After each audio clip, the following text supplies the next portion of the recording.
Welcome back, CougConnect subscribers. This is Jake Brandon, your host of the CougConnect podcast, and tonight we are joined by the man, the myth, the legend, dare I say the most important player on the BYU football team. You think I'm joking, but wait till we break this down. You'll know I'm not, and that is Bruce Mitchell. Bruce, how you doing, man? I'm good. I appreciate the introduction. I don't know if I'm the most important, but Oh, you're up there, dude. You're up there. We'll break down why. Okay. You're definitely up there, man.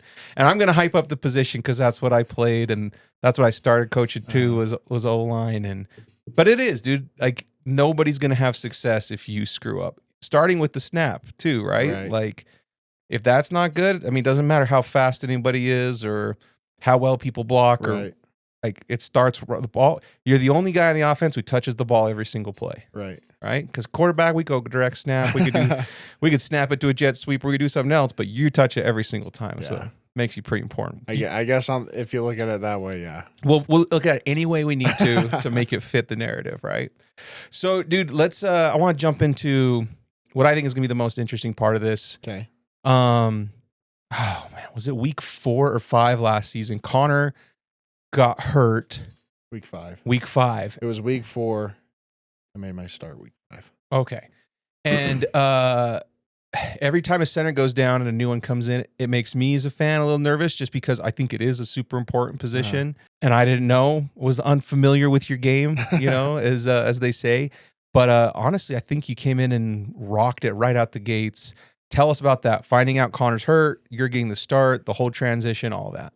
Yeah, I think it started back week 3. So I made my first start at guard against Kansas State. Okay. We had some injuries. We had 2 guards go down, and I didn't, coming into the season, I wasn't sure how much playing I was going to do. And then actually, I'm thinking now, I got my weeks mixed up. Forgot about the SMU game. So week 4 was Kansas State. Okay. And then, so I made my start. We had some guards down. Was it Austin and Sonny? Yes. They were hurt, and then you came in at right guard. Yes. Okay. And that was a really good game for a guard. Kansas State, they run an odd front, kind of a light box kind of thing. So it was just teeing off on the nose. Tagging on the nose on your way to backer. Yep, all game long. So that kind of shook off any rust that I had. Because like I said, I wasn't planning on probably playing too much, but injuries are unavoidable. And, if I was going to play, I wasn't really expecting it week 4, but it came around and, so I went out there against Kansas State. Then we went to Waco, played Baylor. Oh, that was a good game too. Yeah, it was closer than it probably needed to be, but no one knew what Sawyer was going to be able to do, and he balled, dude. And he balled from that moment, pretty much the end of the year. They turned into a really good team. They did, and so we're the first people to get kind of experimented on with the Sawyer experiment. But I mean, it was a fun game. It was a good game. It was. So Connor went down, and Sonny was the backup center. Okay. So Sonny came in. He finished center the rest of that game. I got in at guard a little bit, but Sonny actually hurt his foot again. He kind of came back quick from injury. And I went through the weekend, like Saturday we got home pretty good time because it was like an earlier game. Yeah. So get home good time Saturday, go throughout my Sunday, no problem. And I show up Monday and people are coming up to me and they're like, "You're probably going to be starting center." That's how you found out. Yeah, I was like, "What are you talking about?" They're like, "Sonny's hurt too." Oh, and I was like, "Oh, And then we just went to meetings, and Coach Woods, he had a new depth chart up on the board, and it was me at center, so it was go time. But something that really helped me is we had a bye. Yeah. So that allowed me to kind of get used to everything, and I had good guards next to me. Austin was my right guard. Waylon was my left guard, and they'd both played a lot of football. Yeah. So if there's any problems I had with the calls or the fronts, like they were good help for that. Yeah. Yeah, and then we just went in there against Arizona and let it rip. Holy cow. I think that was the moment where the Arizona game, people were still kind of split. Like, is BYU for real? They've had some close ones. They've shown moments of like dominance. They've shown moments where they've wavered, and everyone's talking about T-Mac. They're talking about Fafita, rightfully so. Great players, amazing players even. And you guys kind of came down and physically just put the beat down on those guys in the trenches, but also across the board. And I think people really realize like, oh, BYU's for real in that game. And Do you feel the same way? Yeah, that in our defense, I mean, they played phenomenal that game. They played phenomenal in a lot of games, and as an offense, we just needed to execute where they made crazy plays. Right. And that was kind of one of those games we had multiple turnovers, and when we get those, it's short filled, so we just got to go put 6 on the board. And yeah, and then, you know, it's going on from there, like Oklahoma State. That was another fun one. Yeah, yeah. Closer than it should have been, but fun. Yeah, that was a really fun game. I think that was the best we ran the ball all season. So that was a fun one from an O-line perspective. Yeah, offense played pretty good that game. We had some bad picks, but outside of that, it was a pretty good game. And went to Central Florida, took care of it down there, and then Utah. That was a nail biter at center. That was really difficult at center because that's what I was going to ask. I wanted to ask you about that. Go on though. Yeah, it's so loud and there's no way to prep for that. Yeah. I mean, you've been to our practices. You turn up crowd noise, but you can't simulate 50,000 fans all screaming at the top of their lungs. You know, especially when you get in that red zone. It was brutal. And we go on a clap cadence, right? So it's even. Yeah. It's you and the D line, it's all on that sound. And there's a couple times you could see it on film. Like I got my head turned all the way just to try and like hear out of, try and get rid of that helmet blocking the noise and hear the clap. And finally there was a point where I was like, we got to go on a silent cadence. Like, I cannot hear the clap. So I'm looking between my legs, getting the point, snapping the ball. Dude, that's wild. Yeah. Okay. I got a couple of different directions I want to go, so I'll try and figure this out. But first of all, let's stick with this Utah theme. You went against Keanu Tanuvasa, and depending on their front, he was probably shading you some of the time, right? Yeah. He was the one tech in that game, and he played really, really well. To talk about how difficult it is to block Keanu, and then talk about how awesome it is to have Keanu, making you better every practice, but also on your team as well. Yeah, he's a phenomenal teammate and a phenomenal leader. I mean, I don't know if you've met Keanu, but he's just an awesome person. Oh, I've heard him from the sidelines, from the opposite sidelines. Yeah. Yeah, so you can't say enough about his character. Yeah. But he is like the ultimate D lineman. Somebody was talking to me about it today, and they're like, what makes him like so good? Because he got me once today in team reps. Yeah, was it with the snap? Or no, it was he got a sack on me today. It was the first one he got on me. We were in just 5-man protection. Everybody had their guys. And you were sliding his way? Yeah, or no, it was big on big. I was one-on-one with him. He was 5-man. He was head up on me. But no, he usually when you get a defensive lineman, they're either really strong and a little slow, or they're really twitchy and a little light. And you can move them. But Keanu's, he's powerful and he's fast. Yeah. So that's what makes him so difficult to block is he's not somebody you can move, but he's probably faster than you at the same time. So he's making me a better player, which I'm grateful for. And yeah. I remember. He was causing a lot of disruption in that rivalry game, and then like turns around, he's like on our side. It's like I always knew I liked that guy. Right. I always knew I was a big Tanuvasa fan. So, had you played center prior to the switch in the season? Did you play center in high school? A little bit in high school. So I mostly played left tackle. I was kind of like the emergency center guy. Okay. I think I didn't really play much center, but I had played center. Yeah. And then when I really got my first reps at center was in fall camp. Okay. So we had the 2-0 line, and the center that day was sick, and he couldn't make it. And Sonny was a little banged up from the day prior. He'd been starting at right guard, and then he'd come down to the 2 center if something happened.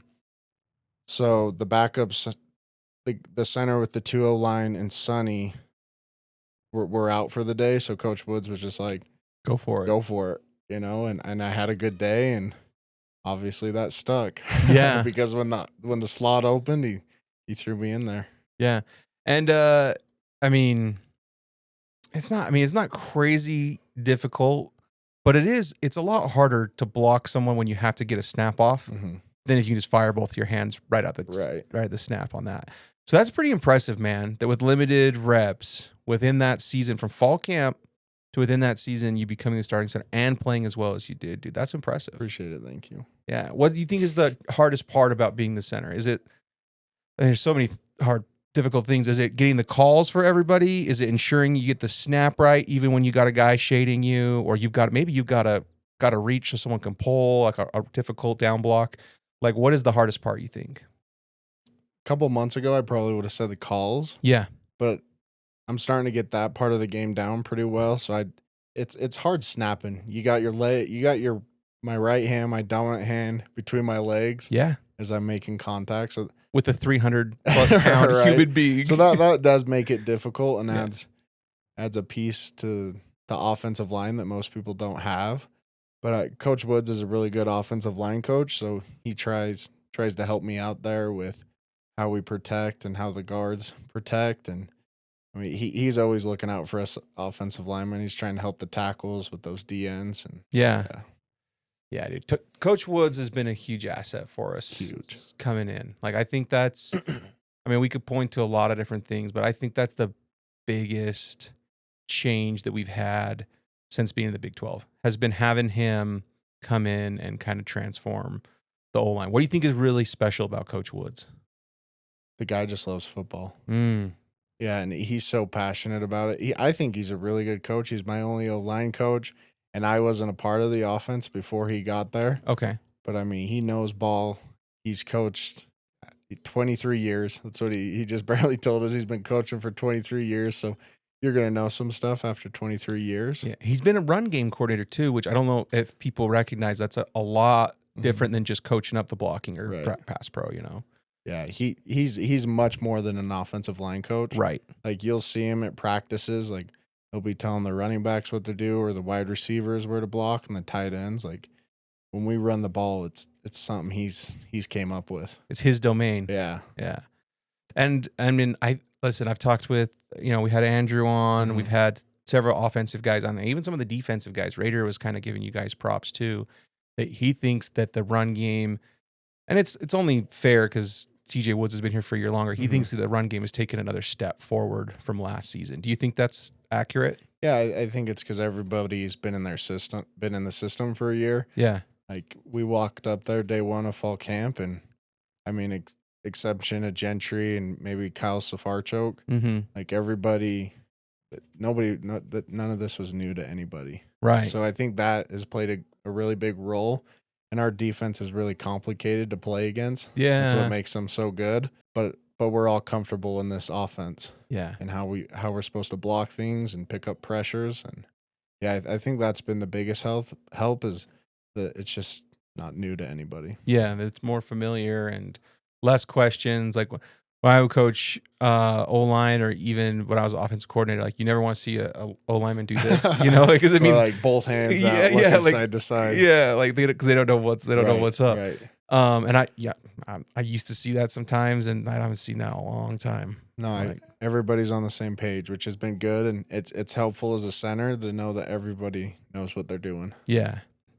Okay, so it's interesting because, like, the skills guys, they get all these special calls and hand signals and like all this stuff, and then like the defense is over. People are saying like Robin or Zorro, like they've got all these things. Right. And at O-line, there's no secrets. It's like you say fan, like the D-line knows what a fan call is. Right. Like, you say River, you say Lake, you say Sally, you say Rose, you say whatever it is. Like, they know what it is. So talk to me about that, because I feel like it's unfair. These skills guys, they get all this complicated lingo, and then the O-line, a lot of times we're left with the same calls. The defense knows what they are. Right. And it's really just kind of, you have to go impose your will regardless. A little bit. Talk about that. You'll have people pick up on what you're saying. Yeah. That was kind of an emphasis this offseason, a little bit with Coach Woods, how we can mix up our verbiage. Yeah. Because this spring, by our 15th practice, like, I'd come out and make the call, and the D-line, they knew what the play was. They knew the direction we were going. So we've tried switching up our verbiage a little bit, and that's helped a little bit. I think when you get into the games, there's just so much going on. The D-line maybe doesn't always pick up on it. Really good D-linemen will. Yeah. But yeah, there is a lot of carryover from team to team in the verbiage. But practice is probably where it gets stolen the most. You think it's those guys? Yeah, those guys are those guys know it. the most. It could happen in games. I don't know if I noticed it. It probably would have happened against Utah a little bit because I think they were a little more familiar with our offense as a defense. For sure. That staff has played it multiple times, and a lot of our staff came from there. Yeah. Right. But it was too loud. Like to even hear a call. Yeah, my left tackle wasn't hearing my call. Let it alone their entire defense. Right. So there was a sack that against Kansas State that Jack Kelly made, and Trey is actually in on it a little bit. And Banya was wide, and they call fan, and they get into the cadence, and then Banya, he moved B, even though he knew that, because he knew the protection slid out, and even though he knew he had a loop back C for the call at the defensive front to work, he's like, I just moved B to screw with that tackle. And he's like, once I heard fan and I bumped inside, he's like, that tackle started to panic because the protection has been changed, and they're in their cadence, so they can't change it back. And then he turned to kind of he went to go out and cross face, but he was slow and like looking around. And then when I crashed, I looped and tied up his face, and then Kelly and those guys came off the edge and were like completely free. So yeah, I feel like and that's obviously at home where he might be able to more comfortable and hear that. But I do think like sometimes as O-linemen, we don't get the super secret code lingo sometimes. No. We got to make a call, and then we just got to go make a play, even if they know what's coming or not. Right. For sure.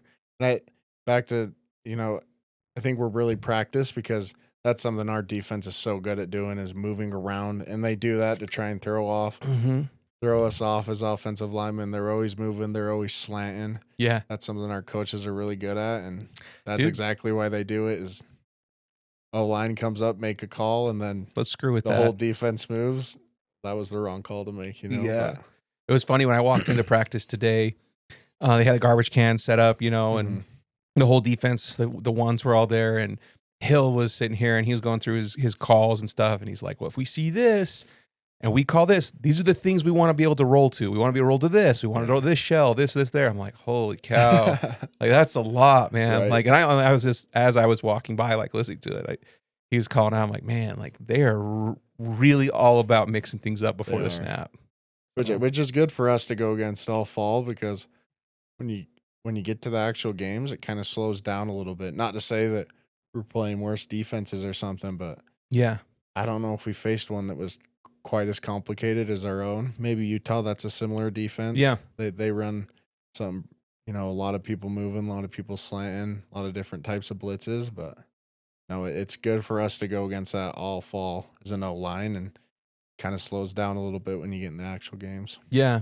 All right. So, any games you're looking forward to on the schedule? Maybe it's not even for any particular reason other than your own reason. It's nothing to do with past games or revenge games. Maybe there's just something you're looking forward to. Was there any games you kind of think would be cool or you're looking forward to? I think Portland State, because it's the first one. Yeah, first time to show out, right? Man. Yeah, that'll be a fun one. It's always good to be at Lavelle. The Utah rivalry is always a fun one. I grew up a BYU fan. Excited for them to come to Lavelle as the center who couldn't hear anything last year. And, you'll be able to hear everything this year. Yeah. No, I want to, just the next game. Yeah. Right? Portland State. Let's start there and then work off of that. Stanford, ECU, and see where the season goes. Those are all fun games, man. Yeah. And honestly, I was talking with Kev last time, like, we just love week 0. Like, whether BYU scheduled week 0 now, we're ready for college football. College football. Me too. So, like, you have a bye week, or maybe it's week 0 and you have that day off. What does a college football Saturday look like for Bruce Mitchell? I just relax. Yeah. One of our bye weeks last year, I actually went hunting. Oh, right nice. Before Arizona. Yeah. But no, just hanging out. That's probably the plan this year. I am looking forward to week 0, like Kansas State, Iowa State. We got a Big 12 game to watch this year on week 0, so that'll be fun. In another country, right, Kev? In Dublin, right? I think so. Would you want to play an overseas game or no? I like the United States. I was thinking, like, you gotta leave, like, dude. Multiple days before that, and you're probably still going to be jet lagged. And then to come back. Yeah. Playing on a soccer field. Yeah. Converted soccer field. Yeah. And like, dude, it's not even fun to travel to the East Coast. Like, you know what I mean? Yeah. Like, I'm exhausted after, like, when we went to Orlando last year. Like, that was a long flight for me. Yeah. Let alone continuing on past the Atlantic Ocean. But so, I'm okay in the United States, but I'll go wherever the team's going, I guess. Dude, we need to have a game in Mexico on a resort somewhere in Mexico. Get all the local wards and steaks because there's thousands of them. Right. Get them buy in on this. Show them like this is what BYU football is. That would be sick, and that would be too crazy far to go. No. You get to Cancun or Cabo pretty quickly. I bet there's a lot of BYU fans out there. Oh, dude, I because know of the it. Church and yeah. Oh, I know it, So man. I think we could get a big crowd wherever we went. That's foreign enough. We don't need to go to Europe. But No. Mexico, that's where it's at. Then you got to coordinate the cruise to like arrive for the game, right? Right. Brian Santiago, if you want to hire me for like fan experience director, like I'm available. You know, you can get my cell. We have a lot of mutual friends, but that would be cool, man. All right, so let's take a step back in time. Okay. Let's talk about high school ball. Okay. Because when you told me where you played high school ball, I was immediately familiar with what you guys did. And I had a lot of fun. Me and my brother had a lot of fun checking up on your scores and laughing. We just laugh out loud like, oh, it was like, this was the score, you know, like they're on a roll. Tell us about that. What was it like to play in that system? Tell us where you played, all the success you guys had, how much fun that was. So I played at South Summit High School, 2A high school here in Camas, Utah. Heck yeah. It was so much fun. We threw the ball a ton. And that's not typical for No, 2A ball. no. Like kind of talk about that. Yeah, a lot of the teams we played ran the wing tee. There were a couple teams that aired it out. Yeah. But we had a really good quarterback for that small of a school, a couple good wide receivers, so we made it work. And my junior year, I think every O-lineman was over 200 pounds, which isn't very common. And our smallest was maybe 200, and then everybody else was 250 plus. And we were big athletic guys, so. And most guys, if that was the case, you lean on the run game. Right. So I'm going to go bully. If I'm 20 to 30 pounds heavier than the D line, I'm going to go bully them. And you guys were still just like, nah, we're going to stay nose to nose and just give a clean pocket. Yeah, we'll just let them camp back there. Yeah. No, it was, I think back on high school football, that was definitely the most fun. Oh, yeah. You know, I think some of the experiences and memories I've made at BYU top what I had in high school. Sure. But just like, I mean, it was just your best friends you'd been playing with since you were 8 years old, and just going out there, and it was just a lot of fun. And we won a lot of games, and that probably made it more fun. For sure. I was probably able to get an extra season in with all the playoff games I was able to play in high school, right? Yeah, that's probably true. Like 3 every year. Did you play for 4 state championships? Yes, so 4 my freshman, sophomore. Yep. Holy cow, man. I didn't play my freshman year. But you were on the team. Yeah. Yeah. I was on the sideline. Dude, that's cool. Little Bruce was on the sideline. Yeah, out there. And then when did you get your first offer to play college ball? Like, was that your junior year, senior year? First and only offer came from BYU. There you go. Going in summer, going into my senior year, I was offered. And yeah, I pretty much committed I did commit the next day. Yeah. That was always the dream to play at BYU, and I'm not going to top this. Yeah. Served my mission, and here we are. You know, Raider was in here yesterday, and he told us he got offered between his 8th grade and 9th grade year. He's like, dude, it was BYU. That was my team. I committed on the spot. And he's like, when I got my senior year, I was like, wait, what did I do? I'm going to take some visits. I want to make sure this was the right decision, because I was like 13 or 14 when I made this decision. And ultimately it was, right? He ended up here. But yeah, like it's so cool, man. You grow up a fan, and then like that's your first offer. It's like, dude, this is all I've ever dreamed of. Yeah, I didn't think I was going to top it, so I was here. Who was your recruiter? Coach Tuiaki. Lisa Tuiaki. Yeah. Defensive line coach. So when I started at BYU, I was originally defensive lineman, played there for 2 seasons, and then made the switch and went to the light side. Yeah, the good side. Yeah. Evil D lineman. It's evil D lineman, man. I'm not my personality is much more of an O-line personality. Like I was always good buds with the offensive linemen, would hang out with them, and it's like, oh, probably was an offensive lineman all along. Yeah, I think you need like a certain level of like brain damage to be just a craziness to be a D lineman. Yeah, just like yeah. You thinking everyone's out to get you, steal your lunch money, or Coach Woods always told me I was too smart to be a D lineman. yeah. Like we had like O-line guy I coached with. He's like, dude, you can teach animals to read and react. Like there's nothing intelligent about reading and reacting. Put your hands out there and grab something and then go with it. Hit the man in front of you. Yeah. Don't let him get the second level. Hit the man in front of you. It's like, yeah. That was a transition because on offensive line, the nice thing is you're not reacting. You know where you're going, what the play is, whether it's a pass or run, where the ball is supposed to go, where the snap count is. Right. Get your footwork going quick. Right. So that is a plus about offense, but then there's a lot of thinking about it because, there's a lot of defenses out there. Yeah, and you got to know how to run this one play against all those defenses, and like you talked about a lot of plays, the people who move and slanting at the line, and you can't let anything cross your face. So even like it can get technical, man. Yeah, there's hard for sure a lot more thinking, but no, I enjoy it more. I'm a much better offensive lineman. Yeah.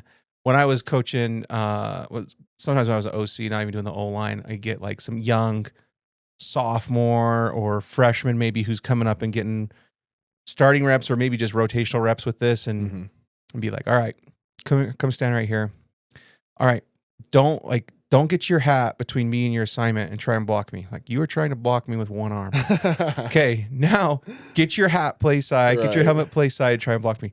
Now you're using your entire core, and like you just see their eyes like, oh my gosh, like I never knew this, and like it's so fun to take an O-lineman along the journey of like teaching them the little details about here's how you're gonna get your feet right, here's how you're gonna get your hat placement right, like here's this because it is so technical. Would you agree? Yeah, for sure, and it just goes back to Coach Woods. Like he is a really good coach. Yeah, and his way works and.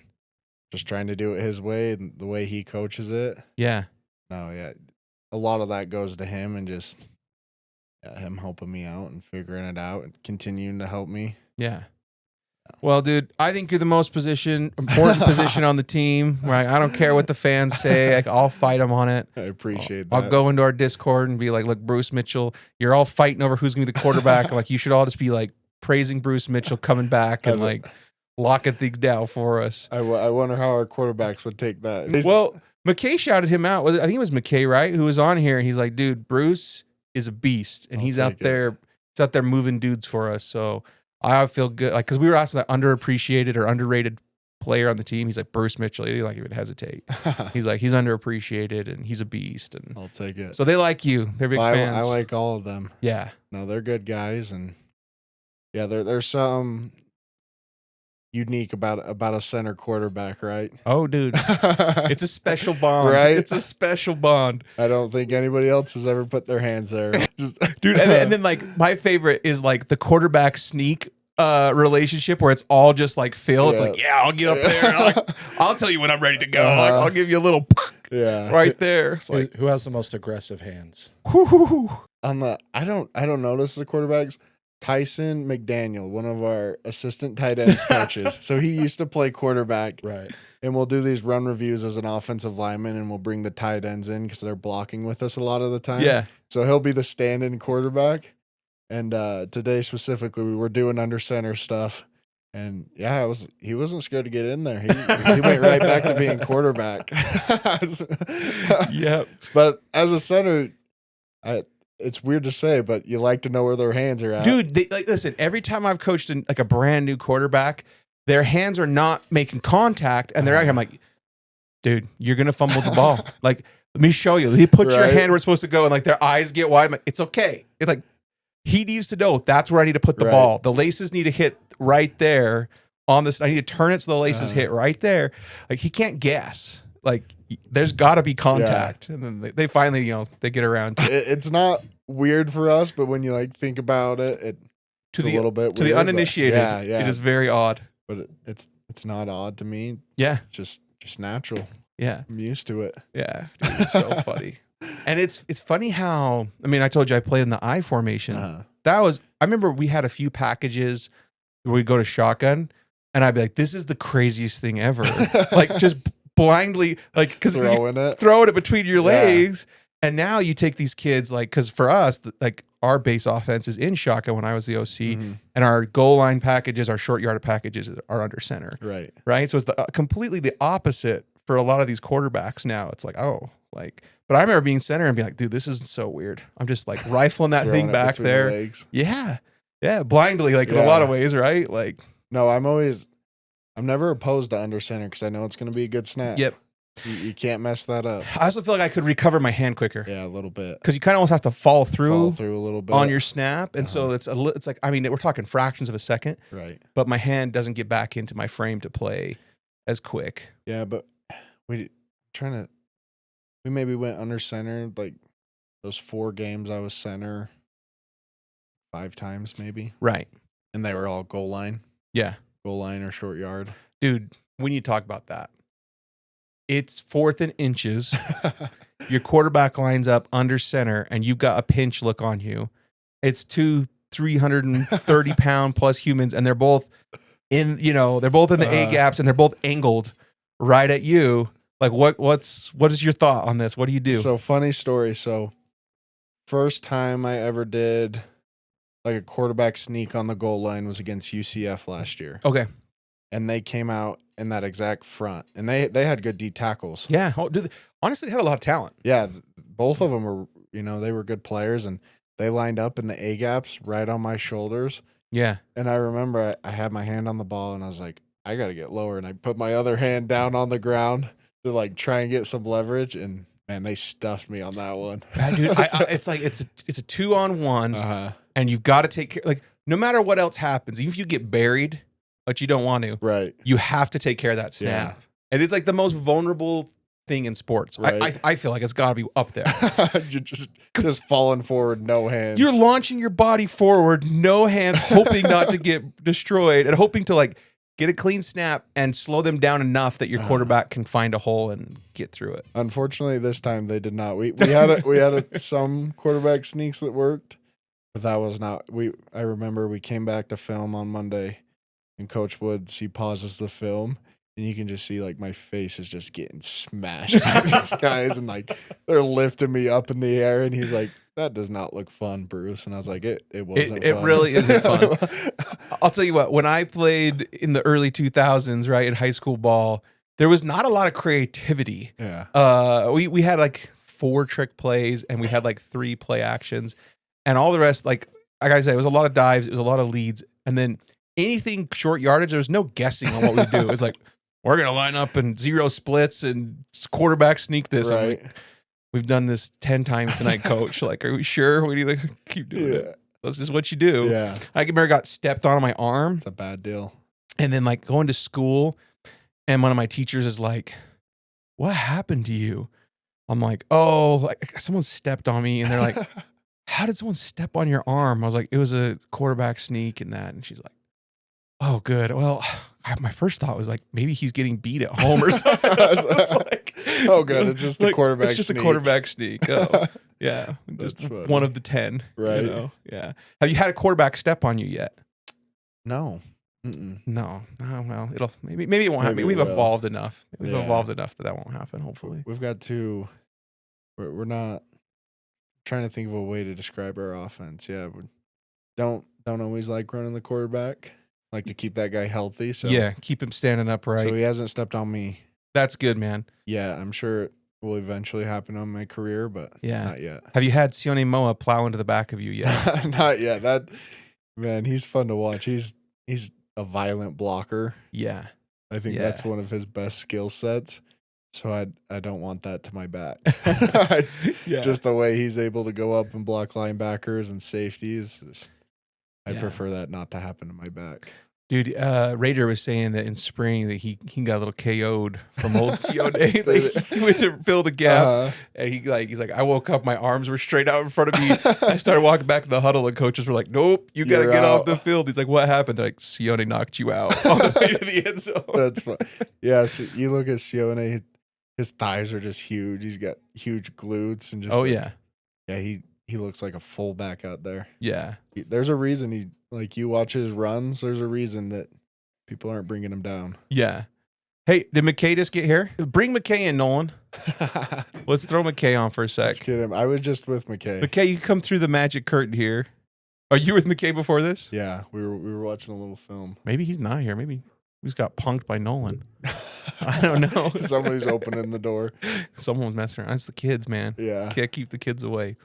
All right, dude. What, Kev, is there anything we're missing here? I want to get some final thoughts from him. Anything we're missing though? I think so. No. What do you think it's going to be like for opposing defenses to try and QB sneak against Tanuvasa and Kirkland this season? Dude, yeah, you've had Good it. luck, Yeah, man. come on in, man. Grab that chair. There's You the actually, man. you can grab this mic too if you want to jump in on this All right, combo. sounds good. My girlfriend's here. Oh, cool. Yeah. No, There's a folding. Just hop in when Bruce is done. Okay. Yeah, Okay. I appreciate That's cool. What's up, it. man? You're hanging out. You don't get what the ball can, so you gotta make. Yeah, That's it. absolutely, man. Loved it. Yeah. That's awesome. Anyway, sorry, I interrupted. No. It's all good. Tanuvasa Kirkland. Yeah. Let's talk about that. QB sneak versus Tanuvasa and Kirkland. Any advice for those centers? Good luck. Good luck.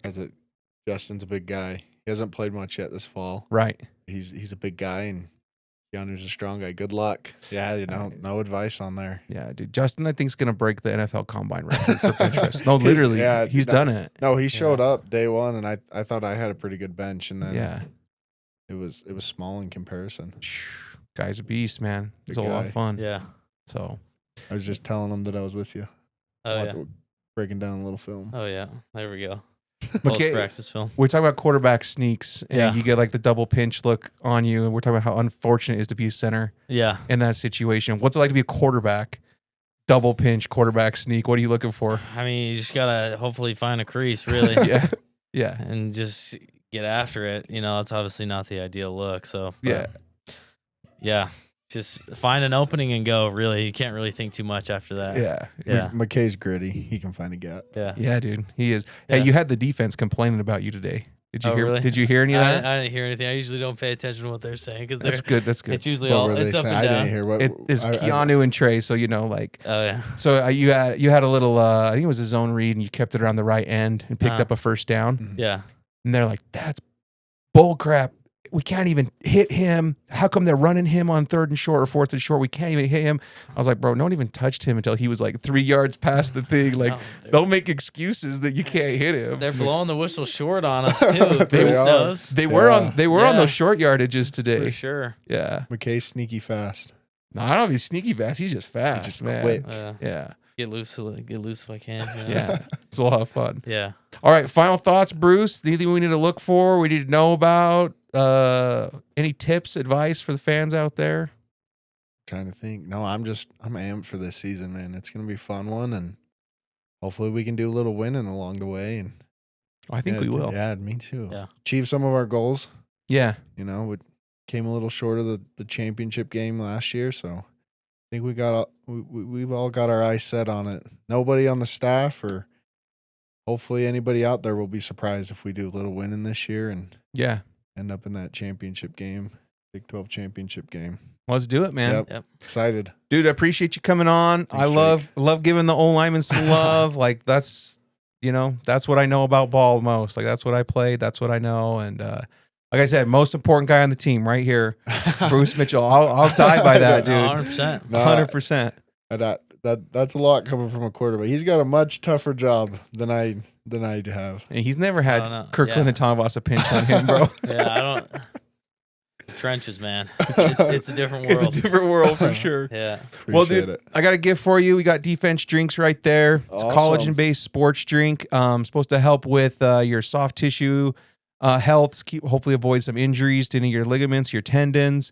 Formulated by Navy SEAL doctor and Doc Sky Main. I'm all Help formulate about it. Doc's So my guy. Doc is a man, dude. He's a beast. He is. And then, just appreciate everybody tuning in.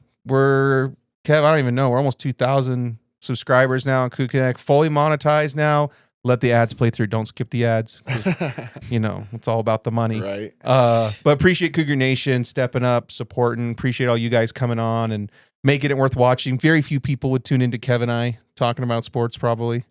Oh no, you're selling us a little short. A little short. Yeah, you guys are selling yourself short. These handsome-looking dudes definitely help us out a ton. Absolutely. So appreciate everybody all around, and until next time, go Cougs.